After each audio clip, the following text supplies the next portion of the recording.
है और आज हम लोग फर्नीचर के बारे में बात कर रहे हैं। फर्नीचर बहुत इंपॉर्टेंट है हमारी लाइफ में और मेरे हिसाब से मेंटल और फिजिकल हेल्थ दोनों को इफेक्ट करता है हर समय। कई ऐसे लोग हैं जिन्हें कई डिजीजेज हो जाती हैं, कई प्रॉब्लम्स हो जाती हैं because of the wrong furnitures.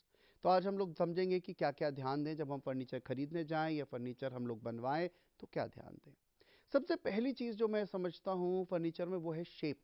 आप सोफ़ा लें, कोई चेयर लें, बेड लें, तो ध्यान रखें कि जब कभी आप चेयर और सोफे में बैठते हैं तो जो बैक है, क्योंकि हमारी स्पाइन एस के शेप में आती है, तो जो बैक है वो बिल्कुल स्पाइन सपोर्टिव होनी चाहिए।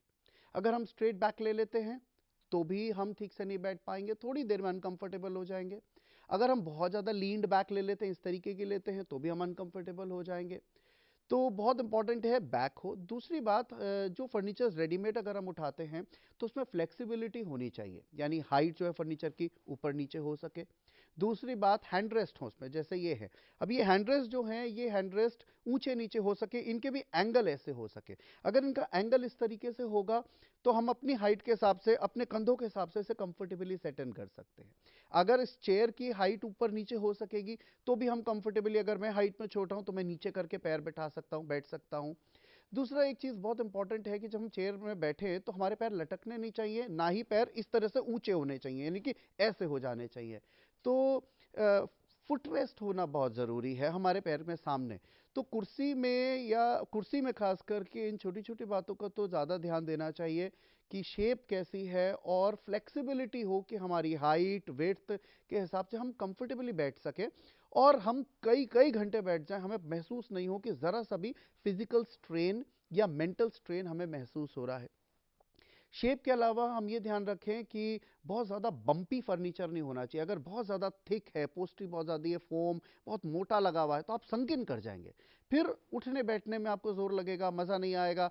ऐसा बिल्कुल विड्थ आइडल होनी चाहिए। डेंसिटी फोम की ऐसी होनी चाहिए कि सॉफ्ट हो, लेकिन आप उसमें बम्प इन ना करें, बहुत ज़्यादा सॉफ्ट नहीं होना चाहिए।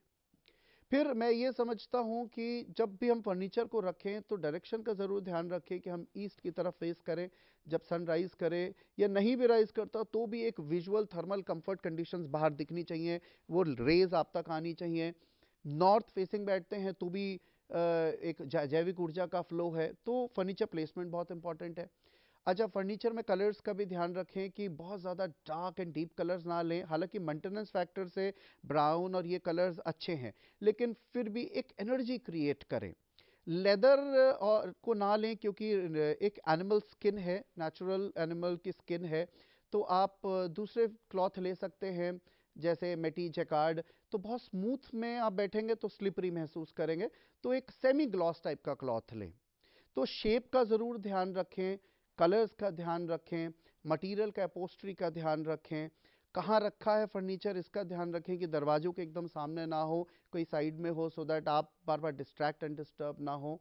और छोटी छोटी चीज़ों का अगर आप ध्यान रखते हैं तो आप देखेंगे जो आप फर्नीचर लेकर आ रहे हैं उस पर आप बैठेंगे, इंजॉय करेंगे,